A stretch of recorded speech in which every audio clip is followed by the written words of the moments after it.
Hola nois, com esteu? En aquest vídeo m'agradaria parlar-vos sobre els mesos. Anirem per ordre, de gener a desembre, i us diré llavors per què és especial o no aquest mes, per mi.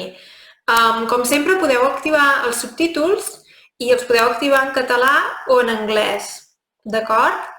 I res, doncs comencem amb el gener. I el gener per mi és molt especial perquè sempre estic pensant en nous objectius, què fer aquest any, què m'agradaria canviar, coses així, no? I em motiva molt saber que tinc tot un any per fer canvis o, no sé, per exemple, moltes vegades el més típic és dir, doncs aquest any faré més esport, coses així.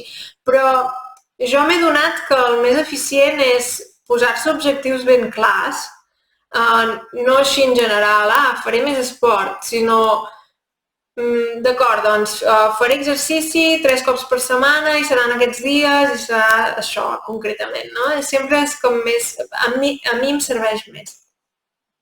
Però, per exemple, aquest any he començat a escriure un diari i res, simplement cada dia, quan acaba el dia, abans d'anar a dormir, escric 4 coses que m'han agradat d'aquest dia o per les quals estic agraïda i, no sé, trobo que m'ajuda a ser més positiva i a veure també doncs, que cada dia té coses bones, fins i tot a vegades un dia que no ha estat gaire especial o que ha sigut potser una mica estressant.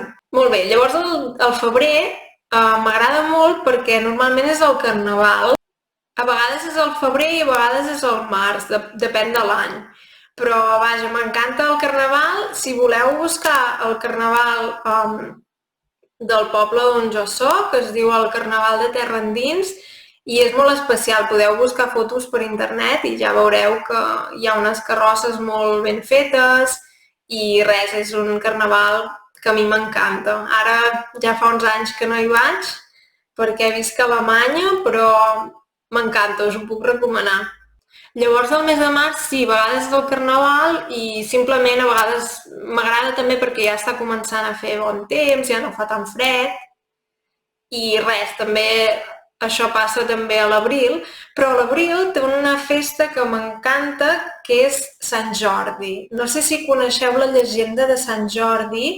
Si us interessa puc fer un altre vídeo parlant d'això, d'aquesta llegenda i també d'aquesta diada, que és molt especial i que és el 23 d'abril.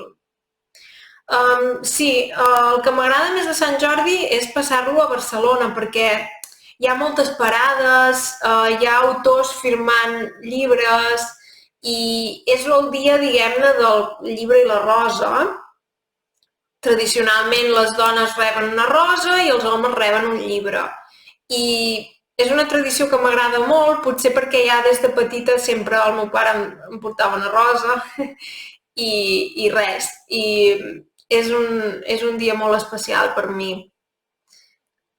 Llavors, el mes de maig, bé, la veritat és que el mes de maig per mi no és gaire especial, simplement doncs, ja comença a fer bon temps i res, un mes que està bé. Per exemple, és l'aniversari del meu germà, això sí que és especial, però com que ja no vivim junts, de vegades és difícil celebrar-lo. Llavors ve el mes de juny, que el que més m'agrada és que ja és l'estiu i ja puc anar a banyar-me a la platja, a la piscina o al llac, depenent d'on sigui, i normalment fa bon temps, fa calor, vull dir que és un mes que està bé. Llavors, juliol i agost, semblant. Aquests 2 mesos sol fer més calor i moltes vegades, si puc, agafo vacances i vaig a algun lloc.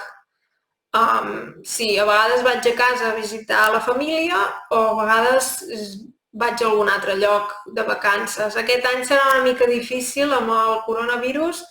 La veritat és que és complicat. No sé si podré anar a algun lloc o no, però bé, és un any una mica especial i es farà el que es podrà.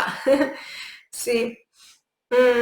Llavors, després del juliol i l'agost, ja ve el setembre, i el setembre és el típic mes de tornada a l'escola, no? Pels nens o també per als universitaris. Normalment torna a començar el curs i sí, la majoria de gent treballa. És, diguem, el mes després de les vacances. Sí, perquè és molt típic a Catalunya, per exemple, fer vacances a l'agost.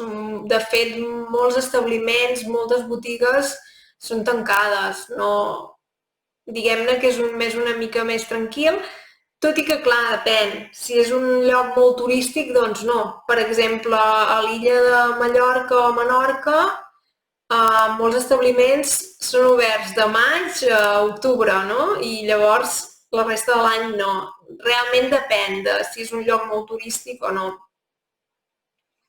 Llavors, després del setembre ja ve l'octubre i és un mes molt especial per mi perquè m'agrada molt disfressar-me i tot i que no és una festa típica d'aquí, m'agrada molt el Halloween, però per mi és més aviat l'excusa per poder-me disfressar, la veritat.